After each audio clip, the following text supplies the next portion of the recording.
The lives of famous authors are often just as fascinating as the literary works they created. One of these authors fought Walt Disney for control of their story. Another hid their writing from their own family. And one had an affair so messy, it blew up their entire public image.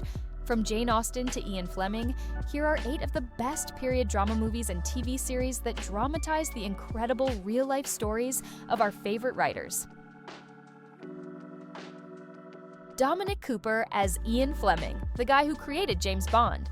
This 2014 miniseries dives into Fleming's life before he wrote the books, back when he was a naval intelligence officer in the 40s and 50s. That job? Basically the blueprint for Bond.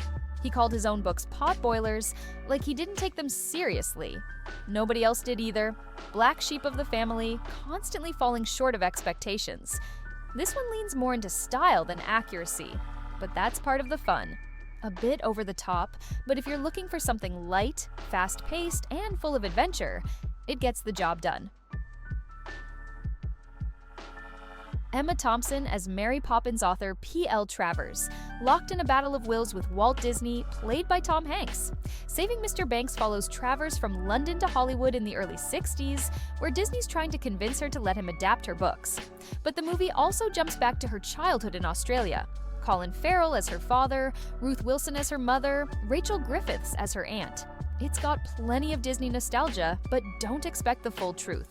The movie sidesteps how Travers actually felt about Disney's version of Mary Poppins. It's charming, well acted, but definitely playing things safe. Anne Hathaway as a young Jane Austen, before the fame. Becoming Jane leans into the idea that her personal struggles shaped her work. A quiet, stylized take on her early years, the film asks questions such as, do women need experience to write fiction? Can writing be a career and a way to live? Should one marry for love rather than money? And is one's duty to oneself or to the family? Hathaway delivers as Austen, with James McAvoy, Maggie Smith, and James Cromwell rounding out the cast.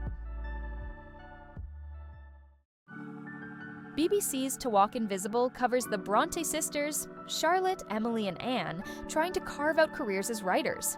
Unlike Austen, they had to hide their work. Their father didn't know, their brother Bramwell was too busy throwing his own life away. And if they didn't find a way to support themselves, no one else would. The series digs into the realities of gender, ambition, and the struggle to get published. And just when you think it's over, it throws in a modern-day epilogue, because their house is now the Brontë Parsonage Museum. Their stories are still there, still being read, still being talked about.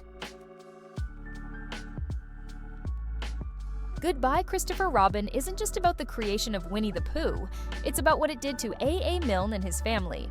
After coming back from World War I and struggling with PTSD, Milne moves to the countryside, hoping for some peace.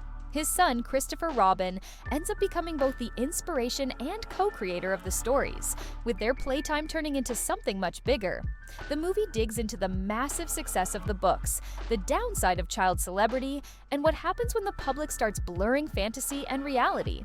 The Milnes got the entire world invested in a child's world, but they couldn't escape it themselves. Set in the decadent 1920s, the film stars Domhnall Gleeson, Margot Robbie, Will Tilston, and Alex Lawther.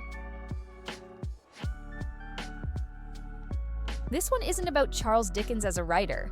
It's about Charles Dickens and Nellie Turner, the young actress he had an affair with. At first, he frames it as helping out her struggling family, but it doesn't take long for things to get romantic. Eventually, Dickens makes it public, separating from his wife in the process. The film dives into the idea of fame. Who creates it? Who controls it? As Dickens himself says, "It is not always of my own making." His writing plays a role here, but it's not the focus. The alternate ending to Great Expectations comes up, but this is about him, not his work. Ralph Fiennes delivers a full transformation here, not just in his performance, but in his direction.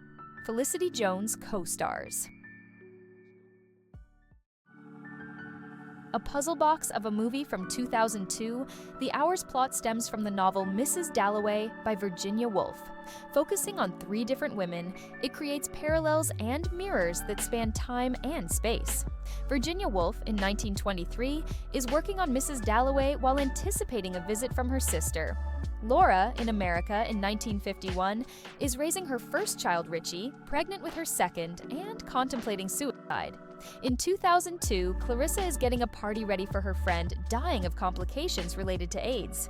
Nicole Kidman, Julianne Moore, and Meryl Streep hold it all together. It's about how one book can thread through time, but underneath, it's really about women, identity, and the expectations they get trapped under. Beatrix Potter wasn't just writing Peter Rabbit, she was fighting to make a living as a writer. Same struggle Jane Austen and the Brontes went through. Same doubts from her family, even after her books became bestsellers.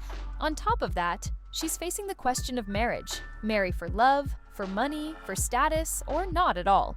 Feels right at home with becoming Jane and To Walk Invisible, but this one brings in a little animated magic, bringing Potter's illustrations to life. Renee Zellweger plays Potter, with Ewan McGregor as Norman Warren and Emily Watson as Millie Warren.